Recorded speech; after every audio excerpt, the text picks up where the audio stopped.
everyone. Welcome to TV Literate, the podcast that unapologetically enjoys trashy TV. I'm Gillian. And I'm Megan. We're fucking here, and it's August. It's like middle of August. It's like almost fucking September at this point. God, it's going so fast. How did this year run away from us? It's been a shit show, so I'm honestly not mad that it's been fast. Like, let's just get this over with. Yeah. But it feels like every day there's new shit show, which is the problem for me. It's like we're just ever accelerating towards more and more shit. It's too much. It's too much, man. I can't keep up with it. I mean, who had, like, Afghanistan has all of the American troops taken out and Taliban comes right back in on their bingo card for 2021? Like, who decided that today was, like, this week was the good time to do this? I don't know. And things are just not doing very good COVID-wise, at least here in America. Nope. So that's great. And it's not like we have, a perfectly wonderful tool at our disposal that could completely mitigate this. No, it's not like that at all. I mean, it's terrible. It's not like we have two of those either, like vaccines and masks. I know, right? Oh my God, I'm done. And yes, this is like our formal statement. If you have not been vaccinated, get fucking vaccinated. Unless you can't for medical reasons, obviously. Get fucking vaccinated. Yeah, if you're allergic to the vaccine, that's fine. You don't have to get it. That's why we're all getting it, to protect y'all. Exactly. Or if you're a child, but also if you're a child, if you're a child, I hope you're not listening to this podcast, TBH. So. Yeah, if you're under 12, maybe. Yeah. We love you, but come back in like 3 to 6 years. 3 to 6 exactly. years, yeah, probably for the best. So, Gillian, what have you been watching lately? Oh my God. Well, we've been watching Star Trek The Next Generation because we can't stop, won't stop. Of course. We have started our spooky season watching. So we watched Shudder's The Call the other day, which was very good. It was not well acted, but like it was a really cool like idea. Like I hadn't seen it before in every single other horror show. So, and that's saying something because I feel like horror movies are so often just tropes and the same thing but reimagined. Yeah. So it's nice to get something completely new. Yeah, and it was very weird but good. So I love that's I'll good. That one. It was kind of like a slasher. It's set in 1987 and like it kind of feels like a slasher, but it's not really. Cool. Secretly. I'll check it out. That seems cool to me. I'm intrigued. Good. I don't think we've really been watching anything else that's worth mentioning. Just a lot of mediocre horror movies. That's fun though. What have you guys been watching? We haven't watched a ton of stuff really. The one thing that I started watching, which I don't even really know how or why this happened. I think it was largely inspired by TikTok because, a lot of things are. Anyway, I started watching Outer Banks, which I know I'm like a year and a half behind on. And it's interesting. I wasn't expecting to like it as much as I do, or at least be as engaged with it as much as I am.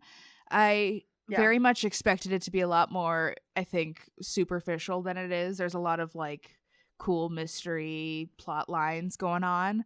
And yeah, it's just about like hot teens at the beach solving mysteries and their lives are kind of shitty and it's cool. Hell yeah. Yeah, I have seen it go by and I think my parents watch it, but I've never like sat down with it because I kind of just assumed it was another like Ozark. Yeah. It's interesting. I think and this is honestly just based off of what you have said about the OC, but it kind of seems like a newer version of the OC in a lot of ways. I don't really know how accurate that is because I've literally never seen a single episode of the OC, but just based off of what you have said about it, that is my that's my comparison. I think that's gonna be my winter challenge to you.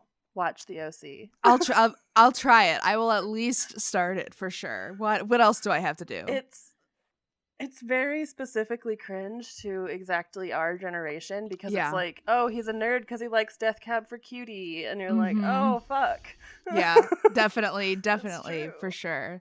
Like mid-aughts mood, for sure. Yeah. But yeah, okay. So Outer Banks. OBX. There's only 2 seasons. I think the second season just came out. I'm like almost done with the first season right now, and I'm probably going to keep going. So that's good because I'm usually very picky about like shows like that. Like I only usually watch. I'm very picky about my dramas. Exactly. Like I will watch any old trash reality show. I don't care how bad it is, but the dramas I'm very particular about. I know. I'm excited for 9 Perfect Strangers to come out. August 18th. I think that's like 2 days from now. Hell Fuck yeah. Yeah, that'll be good. Yeah. Good drama. Trash. Trash drama. Trash drama. And speaking of trash drama, today we're going to be diverting a little bit from our more recent stuff, and we are going to be talking about Love is Blind After the Altar, which is kind of fun because our very first episode of the show was about Love is Blind season 1. Like I double checked to make sure, and it is. So if you're interested in our thoughts about season 1, go listen to our very first episode. I cannot tell you, I have not listened to it. I don't know how bad it is, but yeah, it's out there. Oh my god. 62 episodes ago. Yeah, we started this journey. I don't know. At the very beginning of COVID, like damn, different times. Different times. And we recorded in person. Yeah, we did. That was one other time. One of 2 episodes recorded in person. All right. So, shall we start episode 1? Episode 1. It's called 2 Years Later. 2 years later. So. Okay, SpongeBob. We're always here for the SpongeBob references. So we start out catching up with Giannina a little bit. She is FaceTiming her mom, and I think it's interesting that her mom referred to Damian as her son. Which, like, ugh. I don't know. It's all very weird. And it's very weird because, like, Milady, her mom, really fucking hated him after the wedding. Because he said, I don't, and she, like, ran into the ravine. Yeah, I forgot. Oh my god, I forgot about how dramatic that was. It was so dramatic. I love it. Yeah, I like, what did Damian do in the meantime to make her call him her son? It doesn't seem like he's been that great. I don't know. Maybe it's the supportive thing for Giannina. Yeah, maybe. I mean, that's nice, but it's ugh. Yeah, for real. I just ugh. Yeah. They replayed his whole rejection of her at the altar, which was wow. This whole show, I forgot how soul crushing the end was. Like multiple times over.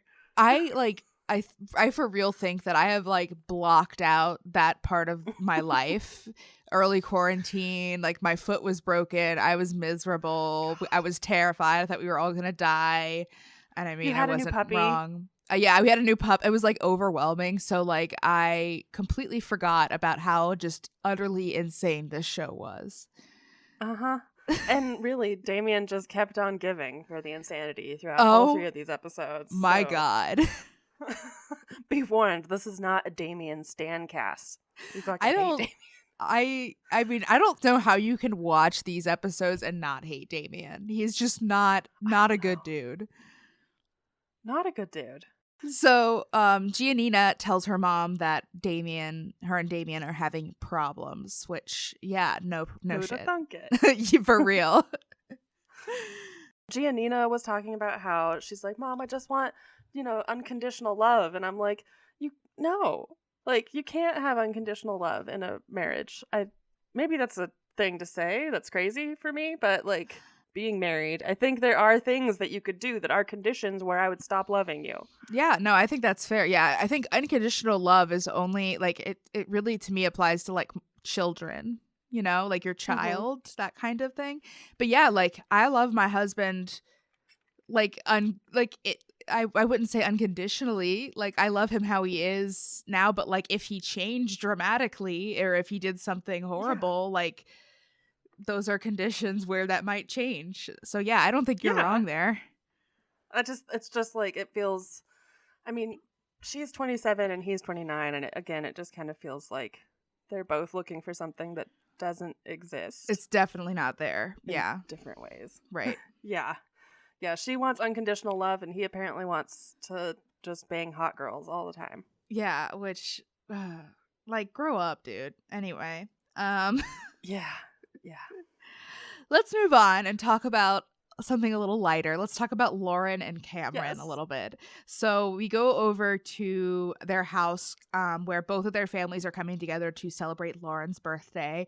And I love their families so much. I loved watching both of their dads interact with each other. They were so cute. They all like love each other so much, and it's so sweet to see.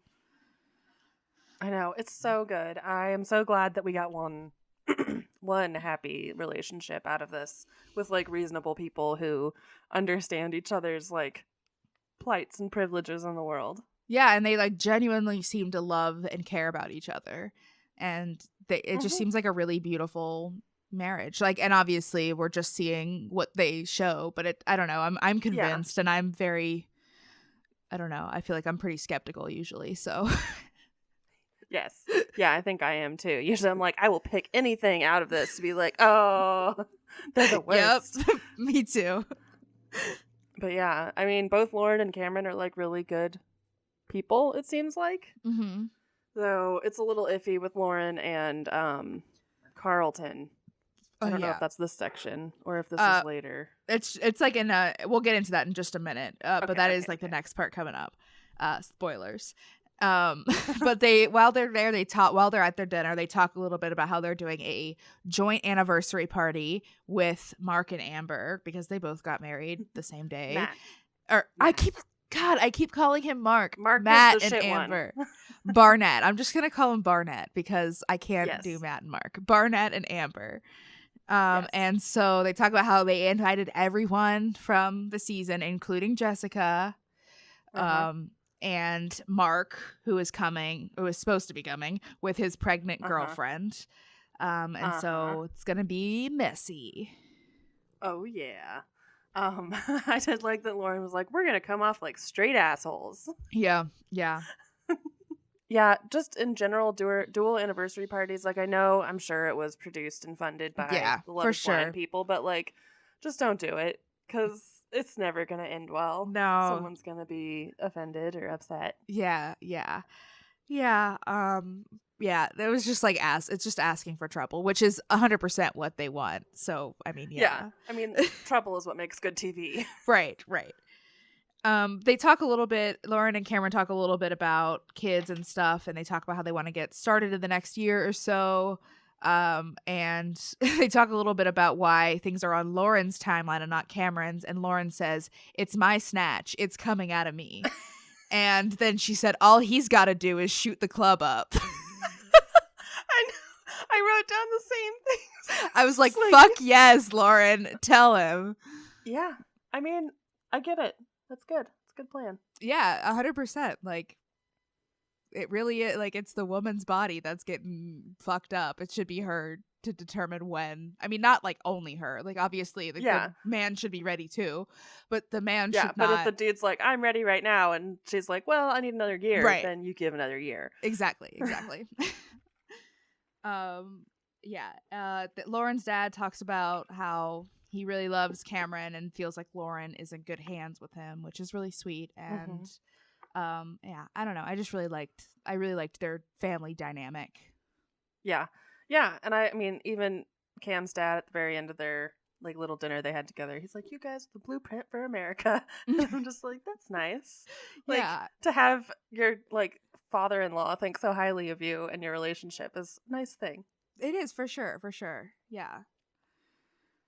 Okay, so let's move on to Diamond. So this is where we get kind of into Carlton a little bit too, which I completely forgot about this plot line.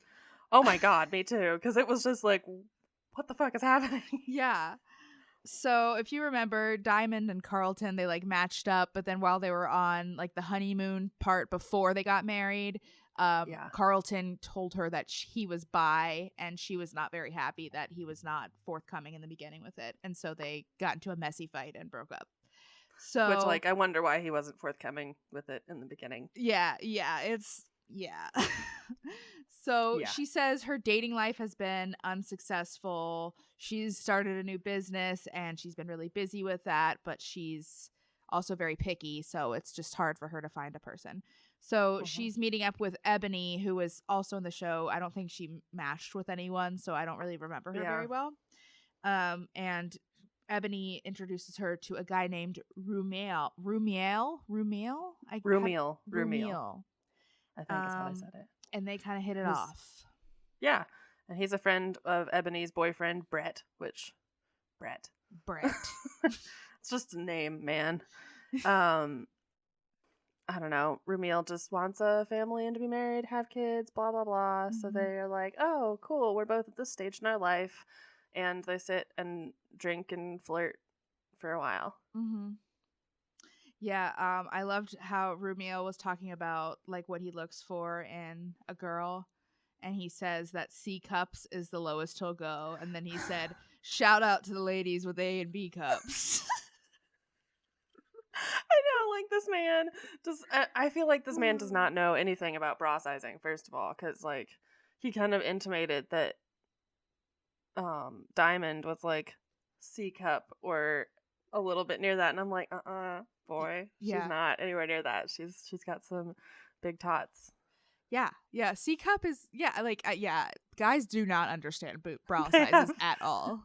They have no idea when they're like, double D's, and I'm like, double D's are not even the biggest that like of people that I know and I'm friends with. I don't know. C cup doesn't seem like a lot, but it's a reasonable line, I guess. Yeah. Whatever. It's very inclusive. Whatever floats your boat. Except for fuck you A and B cups, but shout out. Yes, shout out though. Yeah.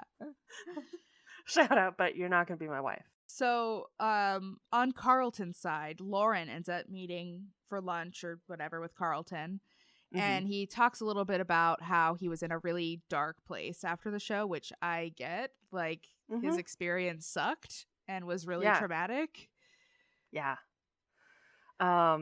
He says that he feels like he needs to be defensive and that no one was trying to save him and he's being circled by sharks.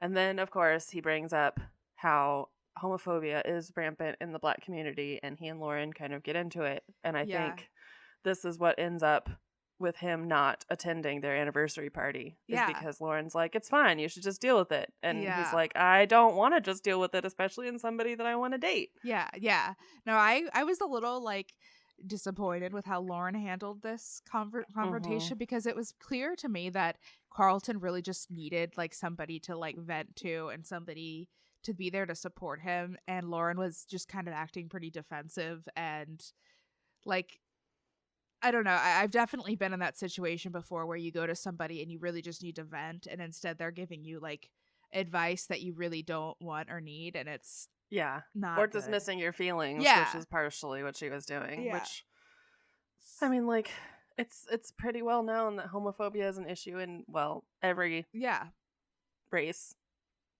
but like a lot in the Black community, it's a big topic of discussion. And I don't know, it seems weird that Lauren is like millennial and not with the times. Well, and also I'm always of the belief that like if a person from a community is telling you something about that community, then you should like go with what they say and not with what you think if you're not part of that community.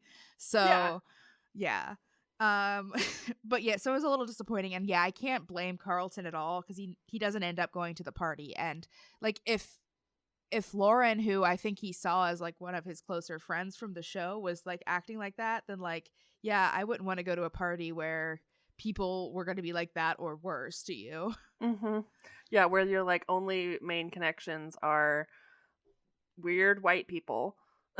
Right. The girl who freaked out because you are bisexual, and Lauren who just dismissed your feelings. I'd be like, all right, here's your present. Bye. Yeah, exactly. No thanks. Yep. Hard pass. God. But Carlton did, when he got mad at Lauren, say, girls be munching carpet and don't even talk about it. I loved that. Hell yeah, Carlton. Yeah, go off though. Like tell her how it is. Like fuck her up. Yeah. I don't know. It was just I felt bad for Carlton, and I felt really bad because he said something like, I feel crazy still being so emotional about it after so much time talking about his experience on the show. And it's like, damn, dude, I feel bad for him. Like I really hope that he's gotten the support that he clearly needs. Yeah, he needs to find a good therapist to work through this shit, because I get it. Yeah. You gotta let it go, because you're not gonna change Diamond. Yeah, no. It's fucked. I feel bad for Carlton, and I hope he's in a better place now. Yeah. And also I would like to say that his face hair and everything was so glittery. I was just like, I don't know why it was like so exciting to me, but everyone else just looked kind of like flat, and like you could always see like Jessica's extensions and shit, but his beard was like glistening. Oh yes, hell yeah, Carlton. Show him how it's done. Yeah, treat yourself, self-love. So next up, we get caught up with Barnett and Amber. And I don't even know where to get started with these people. I don't either. They are the worst. Yeah. They joke a lot about how they met, which is reasonable because it would be weird to be like, yeah, we met on a reality TV show where we didn't see each other. And Matt is like, oh, we met at a glory hole. Ho ho ho ho ho. Okay, I cannot stand, like, they act like they're like literal 15-year-olds together. Like all they do is joke about sex, and it's like, you guys have been together, you've been married for 2 years now. Like, can we move on from these like really juvenile sex jokes and like develop a personality? No, because as we find out in this part, Matt's family, the Barnetts, are freaking fundies, which fundy comment we didn't know.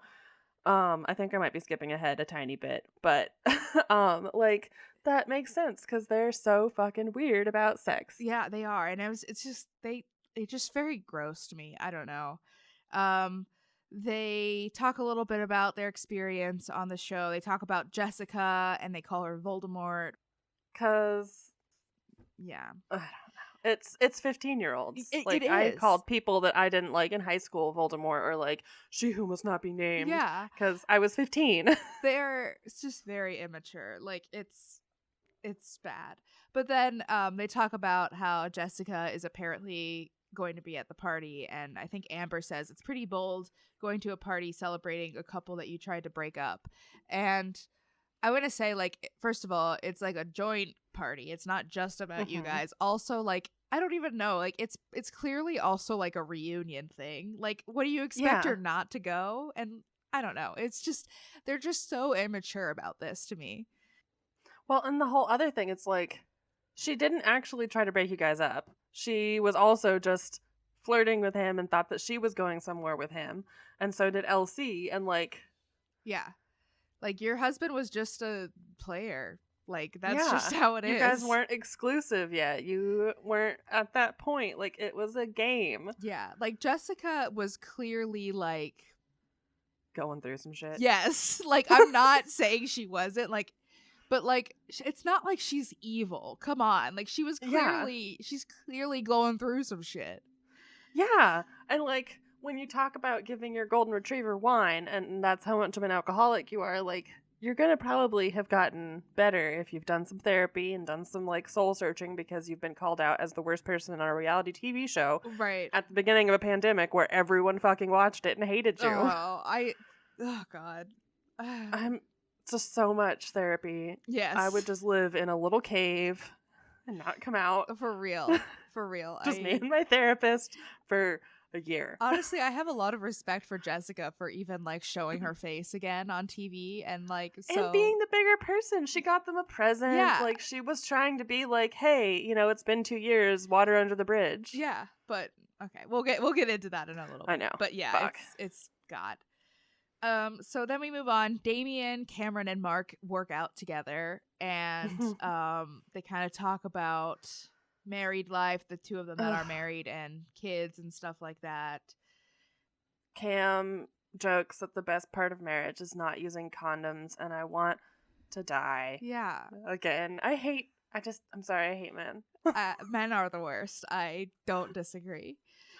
We get into a little bit about Damian talking about his situation with Giannina, and he just seems like so unsure about everything, and it's like, dude, you need to just cut her loose. Like, it's clear you're not into her that much. It just feels like he's sticking with her, and then he ended up latching on to Francesca. Sorry, spoiler alert. That like he just knows that he's not very interesting or like good enough to like be popular on Instagram and shit, and he's just riding these beautiful women's coattails. Yeah. He's such a turd. I hate him. He's such a turd. And then of course he gets kind of weird about like, oh, Giannina, you know, she's afraid of getting married again, and it's like, well, yeah, you said I don't. You literally like stood her up. I don't blame her. I would be pretty like traumatized by that as well. Yeah. We did also get a little info about Amber, how she didn't want to work, etc., and she had a lot of debt, and so Barnett ended up selling his house to pay off her debt, and now they live with a roommate in an apartment. Yep. Yeah. Woo. And Amber is like insisting that they should start having kids now, but Barnett is like, we should wait until we don't have a roommate anymore and we're on our own, which like, yeah, you fucking should. Yeah, and she's like, well, you know, I don't think we're going to do everything step by step. And it's like, yeah, that's true. But also, he went backwards for you. Like, he sold his house that he had bought to pay for your shit, which is fine. We all make compromises. People come with debt situations, whatever. But, like, then you got to be like, okay, so he was a homeowner and had his own little house where nobody else lived with him. And so, get back there, and then you can have kids. Exactly. It's wow. Yeah. So the next part is we meet with LC a little bit, which I forgot about LC completely too, because I feel like she wasn't in the show that much. I feel like she was in this a lot more than she was in the actual show. Okay, so she was in the regular, like the first season of the show a bit, like quite a bit, because she actually got proposed to first by Barnett, like jokingly sort of, because they were together. And I just, first of all, I gotta wonder why.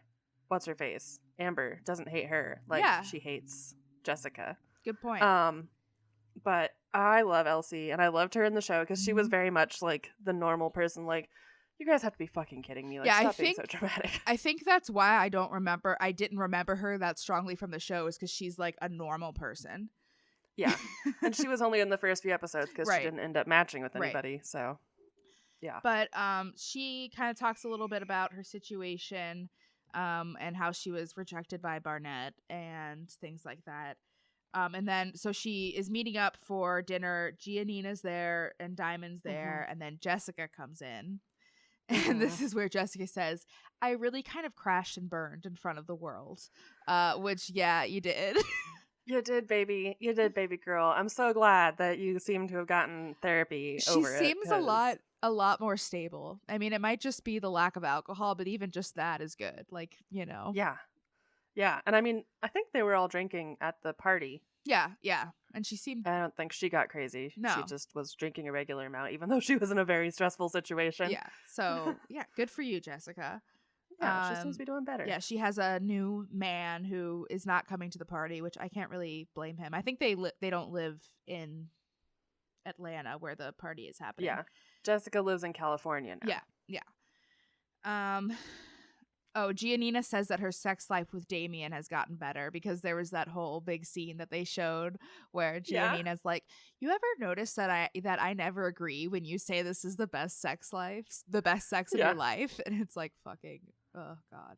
Yeah, Damian just sitting there trying to become part of the fucking wall. Yeah.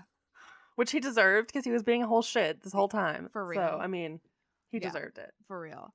And she also says that they're not seeing anyone else, quote, as far as I know, end quote, which, bad sign. As far as you know. Okay, so then we get into the nitty gritty of LC. We get into some dirt. So she says that after the show ended, Mark, right? Mark is his name? Yep. Okay, good. I got the right M. Mark slid into her DMs and kind of, they started talking to each other, seeing each other, sleeping with each other. This was at the very beginning of the pandemic too. She said that they hooked up, and then the same day there was a picture posted on Reddit of him with another girl. And then like Mark just basically like stopped talking to her and gaslit her and never like really apologized for any of it. Yeah, and was like, we weren't exclusive. And she's like, well, but we kind of said we were. Yeah. Like, either way, like, you should just like be a man and apologize. But whatever. Yeah. And like the whole thing around Mark, like I really liked Mark until this. Because I thought he was cool. But I think it's so just cool. He was in contrast with Jessica, which was a hot whirlwind of trash fire at that point in time. Right. So I think, I don't know, just everything around Elsie was just a hot trash bit. Yeah. Here, and Mark was just being an asshole. Yep. Yeah. Ugh. Yeah. I like fuck Mark for real. And we'll get even into more fuck Mark and fuck this situation in the next episode, I think. But yeah, so they're basically all shit talking Mark, which deserved. Jessica says she's not surprised because like she heard a lot of shit about him talking to other girls when they were together and stuff. So it's not surprising. And then like immediately after, that's the other thing, is like she got this girl pregnant that he was dating like immediately after that. Yeah, I think it was like 2 weeks after he and Elsie like stopped talking, which is wild. God, no thanks. This was also the point where I wrote to myself, oh no, am I gonna like Jessica by the end of this? Spoiler alert, kind of, yes. Yeah, she's not the most hated anymore. For real. Okay, so then let's get into let's start trash talking Damian some more, because fuck you, Damian. First of all, he goes to a restaurant and he pulls up in his Porsche and he's like, Porsche expresses me. It says I like sexy. And I just, everything this man says makes me want to punch him in the face. Yeah, vomit and then punch him in the face. Yes. Like maybe simultaneously. Like if my hands could vomit while punching, that would be perfect. Yes, that's what Damian deserves. It is, because he's so fucking gross and he's so obsessed with like status, but he doesn't have any and it doesn't really matter. Yeah. I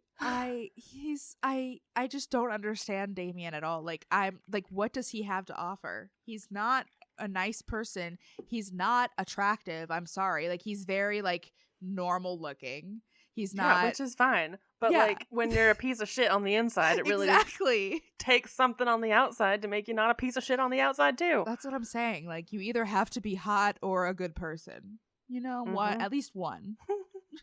Preferably, no.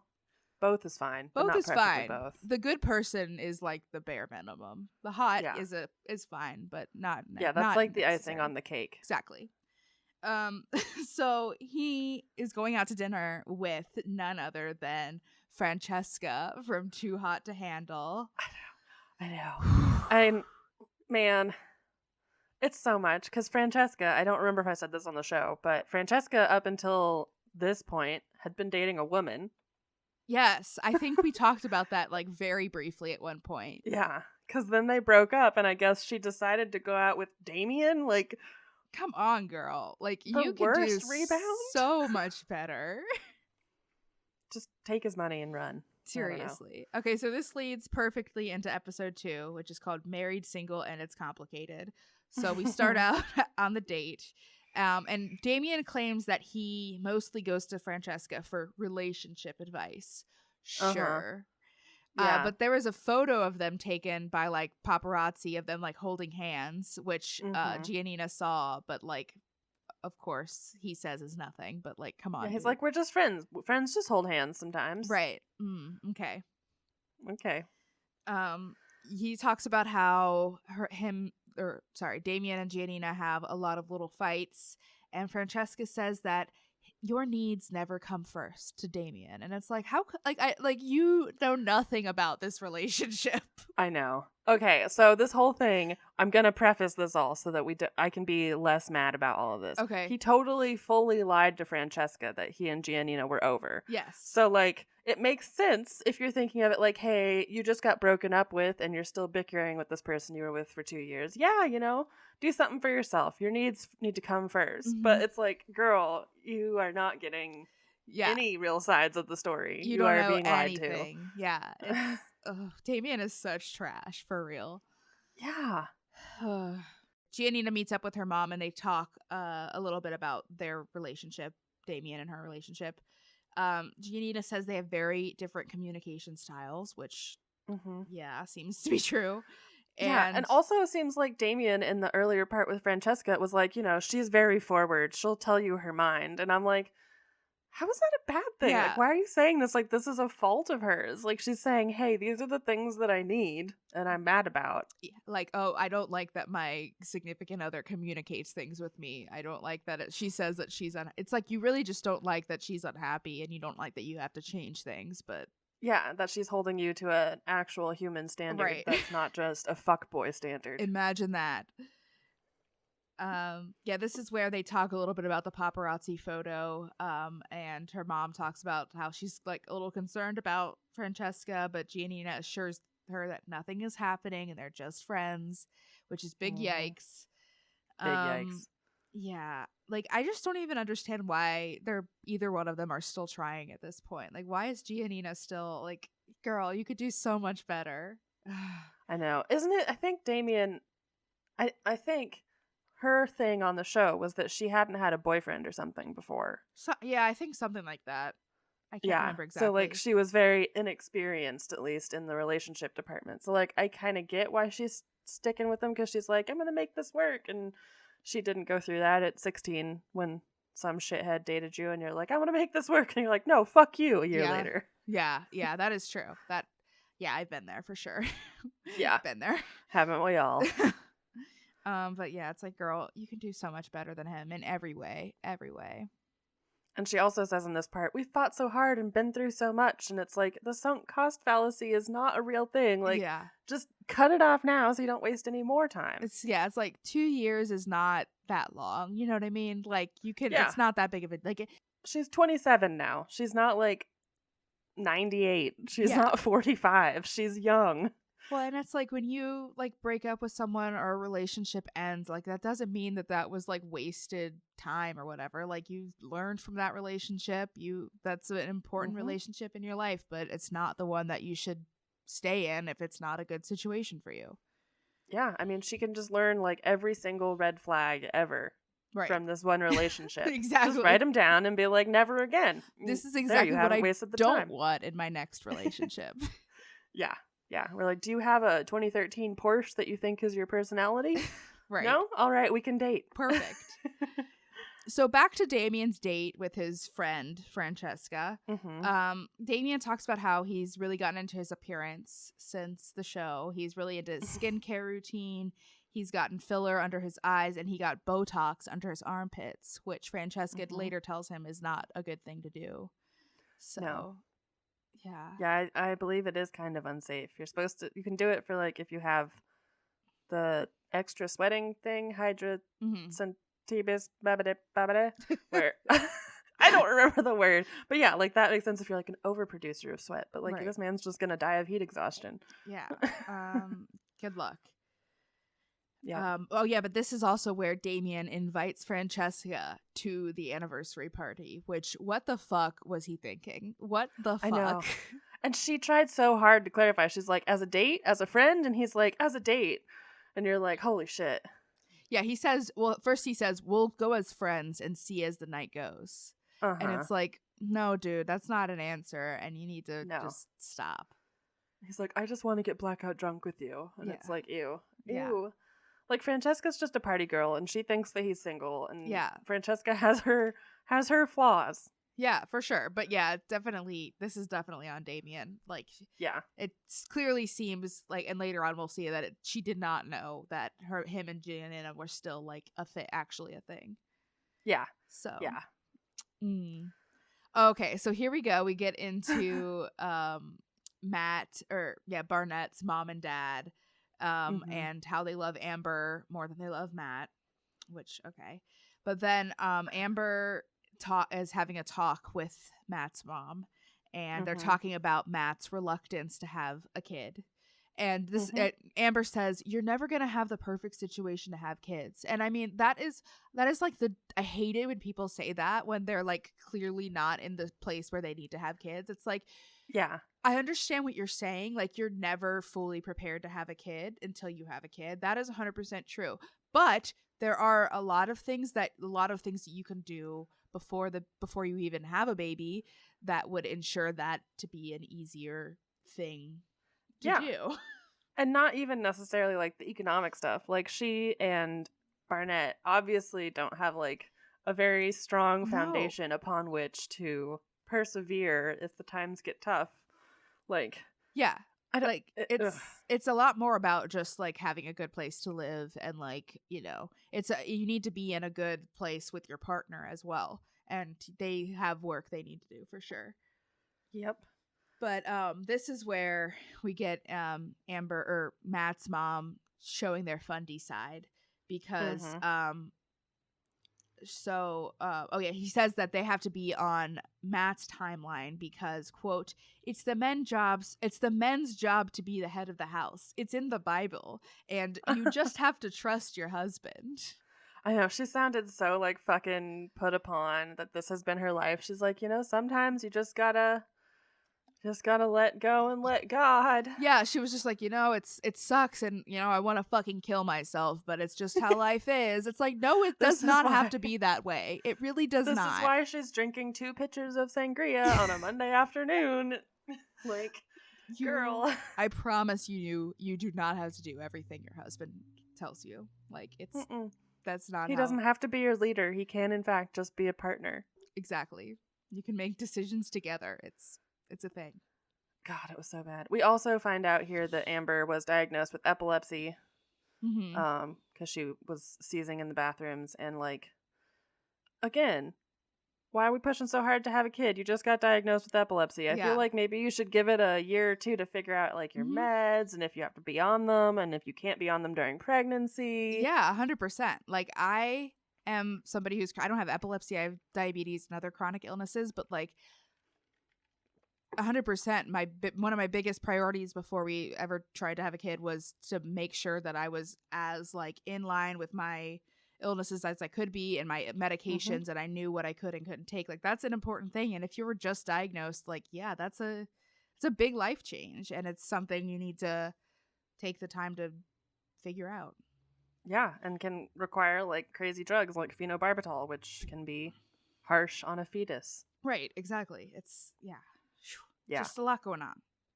Yeah, like, maybe just don't have kids right at this moment, Amber and Barnett. Maybe just take chill. this time, strengthen your relationship, strengthen your household, strengthen I don't know, the neck that turns the fucking head, whatever you have to do to make it happen. Yeah, exactly. But now is not the time. No.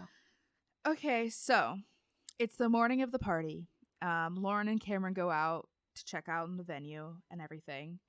Giannina and Jessica are getting ready for the party, and they are dressed the fuck up. They look hot as hell. They do. They look so pretty. I love both their dresses. I just do too. Ooh, I know. I loved them. They were so shiny. Jessica says she's not nervous to see Mark, which sure. But she is worried to see Mark's girlfriend and their dynamic. But she should not be worried because either of them show up. Yeah. Because he's a little bitch boy. Yep. He's close to us. I think he lives in Cleveland. We could go fight him. Let's go. I'm ready. I'm fired up. He does keep giving people COVID, though, so we gotta fight him later. Yeah, well, maybe we can, like, double, triple mask up, hazmat suit. Yeah. You know? We'll just get one of the, like, wartime mask for the bomb, like mustard gas and shit. Masks? What's that called? Thank you. Gas mask. Yes. Perfect. And Giannina says that she hasn't seen Damian in a week, but she says, this happens. I don't take it personally. And I'm like, girl, you are in for a rude awakening. I feel like if someone doesn't talk to you for a week after you've been dating for 2 years, like, you probably should take that personally. I would, but I'm definitely I need regular communication with my person, and I've always been that way. But yeah, so like, honestly, a day wouldn't even be okay for me, but like unless it's like like we know. Yeah, like, hey, I'm going to a work Right. conference. I'm not gonna be able to have my phone between, 9 and 7 like, that's or whatever. Cool. I'm not, but like, if I don't know where you are and you haven't talked in like several days, like, I'm gonna be freaking the fuck out. Yeah, I'm gonna be like, well, I guess we're not dating. Exactly. I'm just assuming we're done. Yeah, it's like it's only like 3 days to ghost. You don't wait a week for someone to ghost you. You stay 3 days. Yeah, a week is a long time to not. Yeah, like talk for to not your even a text. Yeah, like what the fuck. Oh, and Jessica talks about how Matt and Amber have her blocked on Instagram, which I mean is fine. Like, I don't think it's wrong to block somebody. Those boundaries, it's cool, but also like, really, They're just being fucking childish. Yeah. It's Instagram. She's not gonna be on there being like, hey Amber, I hope you go fuck yourself. Matt always loved me more. Like, Jessica's probably just gonna be chilling on there. Yeah, like I mean, it would certainly be one thing if she were like harassing them, but yeah, it's like you could just grow up and get over it. Yeah. And Jessica went like so far underground when this first came out. Like, Yeah. they had many months to deal with this where Jessica would not have said fucking a peep. Yeah. Yep. So yeah, Matt and Amber are really both not looking forward to seeing Jessica, and that's, we know. Lauren, her dress was crazy at the party. It was like this purple, it was like one long sleeve. Yeah. It was insane. She looked amazing. It was like a short butt dress, like a short, like at your butt dress, but then she had a train like on either her wrist or her bag. It was amazing. It was a moment for sure. It was good. She was showing out. Mm-hmm. Diamond brought Rumiel to the party. Which, not the greatest first date. This would be a terrible first date. Yeah, like very overwhelming to just like meet all these people in this like really awkward situation. Yeah, no thanks. And be on camera and filmed and like have to either interact or get out of the shot. Yeah, no thanks. Not great. Another couple that I completely forgot from the show was Kenny and Kelly, which I remember. I like that. I was so rooting for them, and then Kelly ended up saying no at the altar, which I think was good. Yeah, no, I mean, it's clear that was the right choice for both of them because they seem both to be doing really good. Like, Kelly is single, but she was thriving. She looks like really good. She looks happy. She was going through some shit right after this. Through pandemic, when I started following all this, like she was going through some woo phases and some like manifest the life you want and like weird Instagram lives, and so I'm glad to see that she's come back out the other side. Honestly, the pandemic was hard on all of us. Does it? It's a mood. Yeah. And then Kenny has a new fiance, and they looked very cute and very happy, so that was good. It was nice to see them, and it was nice to see that they're both and seem to be, at least doing fine. Yeah. Oh, the weirdest thing is when Diamond and Lauren all got there. Did you notice that Amber walked up to them and immediately started doing like a black scent? It was so bad. She's like, "Hey, girl!" Like she was doing like I don't even know. It was so uncomfortable. That sounds like Amber to me. That fits. It does. That fits for sure. It literally. I was just like, hey. So, okay. So Francesca comes in at this time, and we have to talk about how she was basically just wearing like workout clothes. And I sent you this TikTok she made, but she was like, I did not know the dress code. But to be fair, like, why would you wear that to a party? If somebody invited you to a party, like, would you not just wear I would just wear like an average dress or something, Yeah. I don't know. I mean, it was kind of a weird outfit. She had like a fur coat on over like a spaghetti strap thing, which maybe she thought it was like a party, like a going clubbing party. I don't know. It was so weird. It was so strange. I don't know. It was very weird. I feel very, again, bad for her. She was put in this horrific situation where she was not told what to wear, essentially who would be there, or any of the actual relationship statuses of these people. Yeah, no, I felt so bad for her this whole time. But everyone at the party is like, what the fuck is she doing here? And why the fuck did Damian invite her? Yeah. Yeah, everyone's like, what the fuck? Yeah. Giannina was like, Francesca, what are you doing here, babe? And it's like, well, honey, your guy invited her, so like you can't really blame her for coming. No. Well, and so when Damian got there, Giannina rolled in later with Jessica, and he didn't even like come up to like greet her that she was there, but he did for Francesca, and I was like, Yep. He's what a heel. Trash.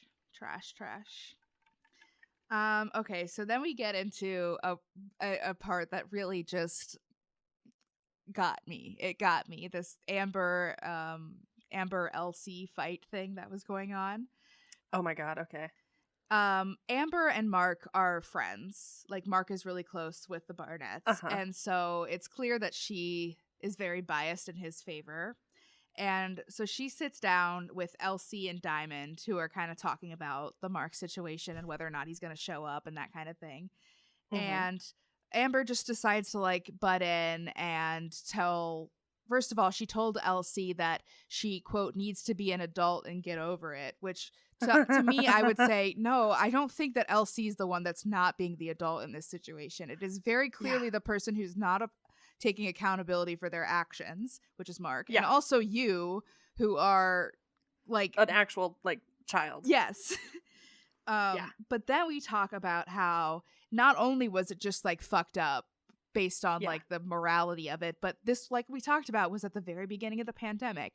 And Elsie said that she had a conversation with Mark at the beginning saying, I have asthma. I'm not fucking around with COVID. Like, I need to make sure that you are not, like, you are not. I'm not seeing anybody else. You're not going to see anybody else. If you are, that's fine, but I can't see you. Right. Because I don't want to get sick. And then, guess what? She got COVID, and she says it was really hard on her. She lost a ton of weight. She was really sick. And it was because of Mark. And then my favorite part of this whole thing was Amber was like, well, the other girl got COVID too. And it's like, Amber, that is the point. Like, that is the point. He was spreading COVID to people. Like, not only was he being a dick, but he was also spreading COVID to like people of high risk populations, like, and people who are unaware of like who you've seen. Like, if they had contact traced her, he would have been like, oh, no, I only see you. And then of course his pregnant girlfriend gets it, and it's like, oh, I don't know where you got it. I only see you. It's like, Amber, you are literally making the point that he is like the biggest asshole. But okay. The thing that I remember the most from the beginning of this show, like the first season, is that Amber was the most like, I'm not like other girls, all my friends are guys, I just can't be friends with girls, they're so bitchy. And it's like, no honey, you are you're the problem here. Yeah. But then Amber, of course, just blames Elsie for it, like, because she shouldn't have gotten COVID. Because... You should have planned for the worst, she said. Like, how do I plan in March 2020 for the worst? It feels like the world is ending. Like, this was at the beginning, before we even knew how COVID was transmitted. We didn't even know that masks were a thing that actually helped at this point. So, like, what the fuck was I and, like, I do think, like, the argument could be made, like, like, maybe she shouldn't have been seeing anybody at that point, but, like, even still. If she thought she had a bubble. She thought it was just Mark. That's the thing. Like, if you think that you're, like, it sucks. And it's just really shitty of Amber to put the blame on Elsie and make her feel like shit, when it's like, you just need to shut up and admit that your friend is a dick and did the wrong thing, or just not talk about it. Like, that's it. Yeah, just don't talk about it. Be like, hey, I don't want to pass judgment on what he did, but I understand you're upset. Cool. So I'm just going to go over here now. Yeah, exactly. Like, either take yourself out of the situation, or like, but like, you are literally just making yourself look like an idiot. She's Cornelius Fudge. She is. I really hate Amber. Like, this, I didn't like Amber after the first season. I didn't like her, but like, I hate her now. I really do not like her. She is the millennial that gives all of us millennials a bad name, because she's like, it was a situationship. It was a flirtationship. And I'm like, shut the fuck up. Those aren't real things. Also, and also just like, I don't know, as a human being, if I hurt somebody's feelings, even if I like didn't mean to, even if like my feelings would not have been hurt in that situation, I still want to apologize for hurting that person's feelings. Like, that's just a human decency. Yeah. I don't know. Yeah. Agreed. Seriously, this whole third episode had me just screaming. Yeah, let's just keep going. Let's just get into the third episode. Yep, we're there. Celebrations and confrontations, episode 3. Okay, let's see. there's just so much. I need to make sure I'm not missing anything. Oh yeah, Giannina's upset, obviously, about the whole Francesca situation. And she's upset because she's thinking about how this could also be her and Damian's 2-year anniversary, but it's not because Damian's trash. And so but it was their 2-year dating anniversary, like weeks before this, when he was flirting with Francesca. So still a fucking asshole. Yeah, fuck that. So Francesca finally meets Giannina, and it's awkward as fuck. They get a drink without Damian. Giannina insists, and it was just, I don't even know. It was so awkward. It was just so awkward and horrible because nobody knew. Like, both Giannina and Francesca were both fully fucking blindsided, and Damian's just like a piece of shit.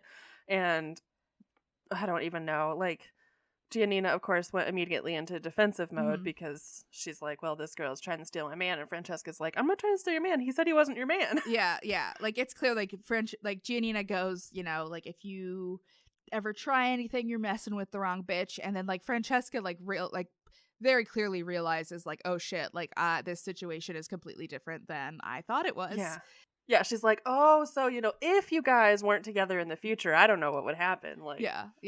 It's like, it was so awkward. Like, fuck Damian for putting both of these people in this situation. Like, just fuck him.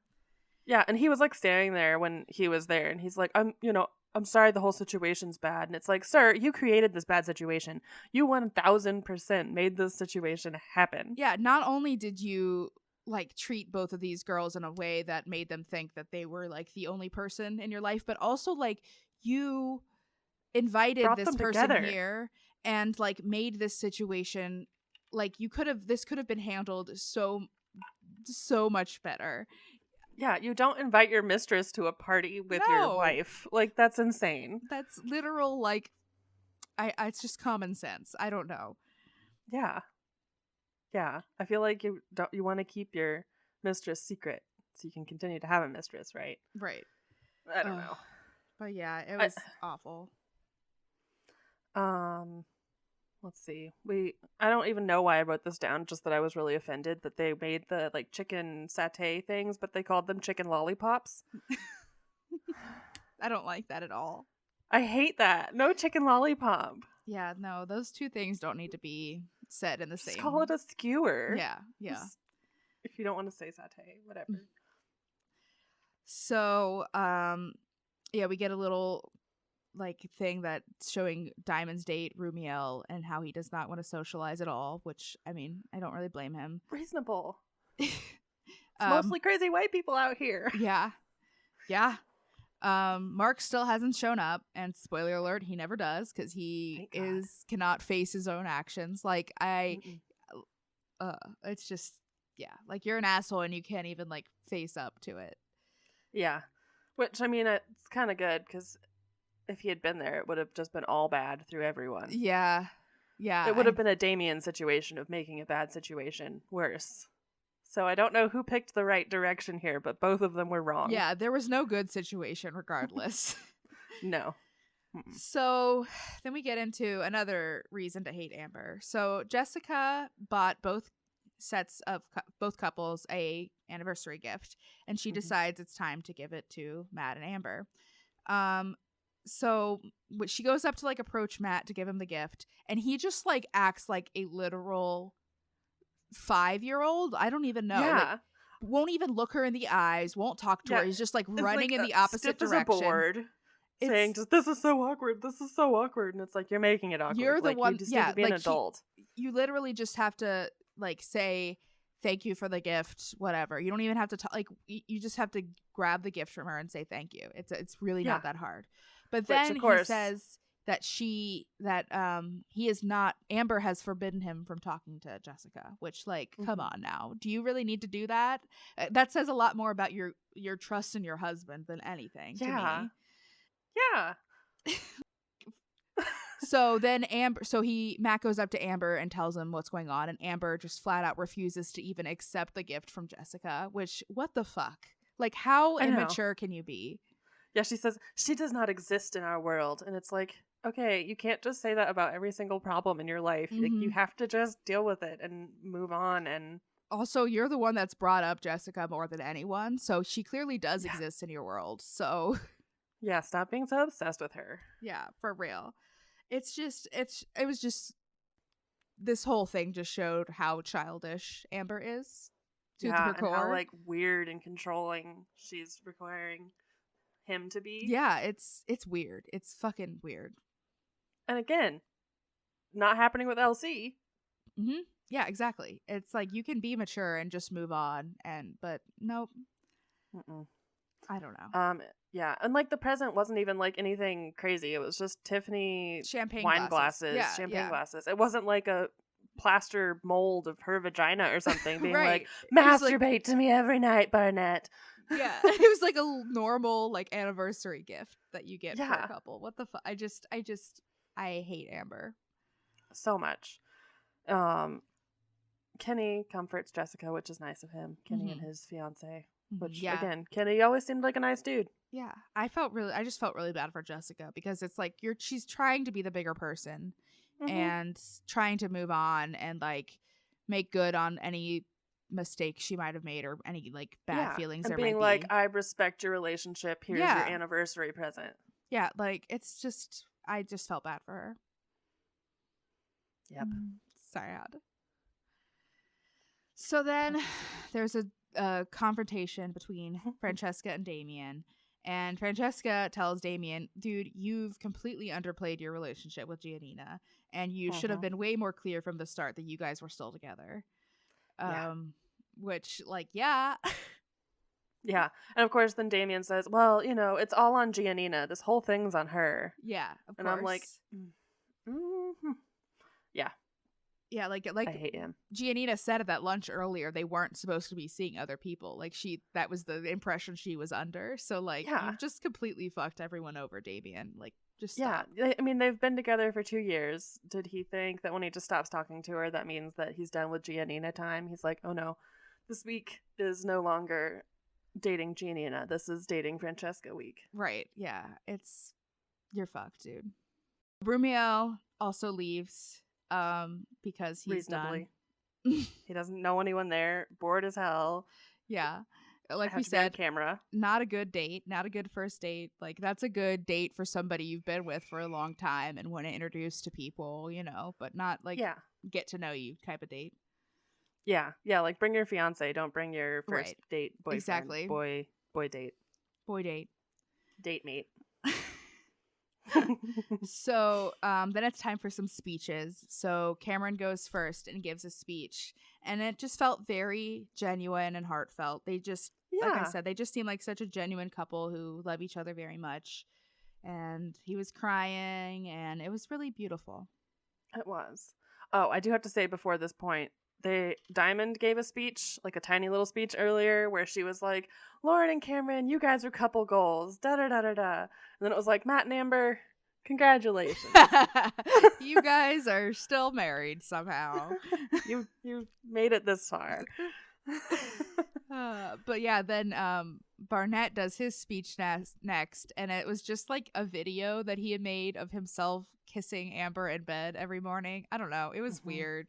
It would have been cute as like a little like extra gifty thing for her or for like their family or whatever, like cute.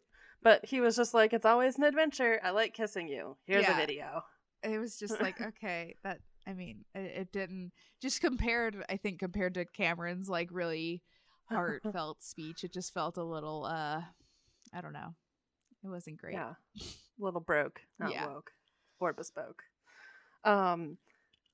Jessica's face during Barnett's speech, though, was everything for me because she just kept trying to smile, but then she'd just be like, ugh. Gross. Yeah, it was just cringy to watch, too. Like, I don't want to see you just, like, kissing your sleeping wife over and over again. Like, I'm good. Yeah. Well, and, like, I feel like Jessica may actually have come through this whole thing with a better grasp of the whole situation, because her whole thing with Mark was that he was too young and too immature. And then she thought she had something with Barnett, but Barnett turns out just the same level of immature. So right. she may have just dodged that fucking bullet. Yeah, maybe this was like oh yeah, this definitely was the right thing to have happened. Like, we were not meant to be. Nope. So then Damian and Giannina finally get to face off. Mm-hmm. Yeah, Giannina says Damian was stiff and cold toward her all night, and she was pissed about the Francesca situation, obviously. But then Damian is just making excuses and just telling her that she's being unreasonable, but she's definitely not. Yeah. No, and it's so shitty because one of his excuses is, it's been so hard and heavy with you. When she's in town, I just like to hang out with her to break the heavy. Fuck that. Fuck you. Sorry, you don't get to take a break from your relationship if the other person doesn't know you're on a break. Yeah, that's not how it works. Sorry. Nope, that's just called cheating. Oh yeah. He then kind of like half-ass apologizes for putting her in an uncomfortable situation, but then he also says that bringing Francesca, he was, quote, strong enough to bring her here. Like, it was big of him to do it. And it's like, dude, no. Giannina says, I will never think that was a noble thing that you did, bringing her here. And I'm like, yeah, it's not. It's not she's at just a all. girl. It's just a dick move, flat out. Yep. He's the fucking worst. Of course, after all this, we're coming to the end of everything. And Barnett says, I hope our future holds anal. Yeah. Again, he's a 15-year-old boy. Yeah, it's like, why can't you just be serious for like a second? Yeah. And I think he may have been serious. Yeah, I mean, that's the worst part of it. God. He may have been serious. That's just who he is as a person. It's just, he's the guy who thinks that that's a fun, cute thing to say. Yeah. That's gross. I don't get it. Like, I don't get it. I mean, he's not hot enough to be that stupid. He's not. I don't know. I guess him and Amber, maybe they were made for each other, but yeah, everybody else dodged those fucking bullets. God, for real. Yeah, at least nobody else has to be married to either one of them. True. Yeah, I don't know. I don't know. Yeah. That's all. Takeaway is, Damian sucks, Mark sucks, Matt sucks, Amber sucks. Jessica surprisingly doesn't suck as much anymore. We're proud of her and her improvement. Yep. Elsie is awesome. We really like her. Wish her nothing but the best. Yeah, good luck. Stop dating people from reality TV shows because apparently they're all fucking scumbags. Same with Giannina. Like, just wish her nothing but the best. She could do so much better than Damian, and she deserves so much better than Damian. And honestly, I don't like Francesca, but same for her. So yeah. I mean, I just want to go into this party and wear that Britney Spears dump him shirt to all of them. Hell yeah. Fuck yeah. And just be like, not you, Lauren. You keep him. Everybody else, yes. Dump Lauren him. And Cameron are fine. You guys can stay together because everybody else shake it up a bit again. Yes, let's just redo the show right here and now. God, wouldn't that have been a twist? Yes, for real. But I don't know. I am glad that they did these episodes and we got caught up because it was interesting and it made me remember how fucking nuts this show is. And I hope they do another season. I'm assuming they probably will because pretty easy during pandemic. True. But yeah, I don't know. I loved it. Yeah, it was so good, and also it was unlike a lot of like kind of wrap up shows that we get because it was kind of a much longer time. Usually it's like, we'll have the couch. Yeah, I'm not as into that because it just feels very like forced and just not as interesting. I like that we were able to like actually see these people like in their lives interacting with each other and like you said over a longer period of time. I liked this format for a reunion rather than just like a one episode tell all with the cast. Yeah, exactly. And I also liked that they had some dirt that didn't make it onto Instagram, etc. because we follow all those accounts. I follow them on our TV Literate account and I try and keep up, but like there was a lot good tea I didn't know about. There was a lot you didn't know, and I was really wondering because it took like an episode and a half for them to even mention COVID at all, and I was like, are we really not going to talk about it at all? Like that was the entire time it's been COVID, and I was like, oh thank God, at least we're bringing it up because it has to come into play at some time. Come on. Oh yeah, God, I know. Yeah, But I think that does it for this week. If you have anything you would like to say about this episode, about Love is Blind in general, or about any of our other episodes, you can send us an email at tvliterate@gmail.com. And you can find us everywhere on the internet at TV Literate. We are on Twitter, Instagram, Facebook, Reddit, Tumblr. We're everywhere. We're always looking for the tea. And if you have any of it, send it along. If you just want to chit chat, that's fine too. We hang out. We just want to hang out with you guys. And if you want to give us a little money or anything for our hosting costs, you can at ko-fi.com, ko-fi.com/TV Literate. Yeah, we got our first donation recently there, and it was very much appreciated. So thank you. Oh my God, we just so much. both screamed. Yes. We were like, ee! It was literally the best moment of our lives. So thank you so much for that. But we will be back next week with another episode, and we will see you then. Bye-bye. Bye.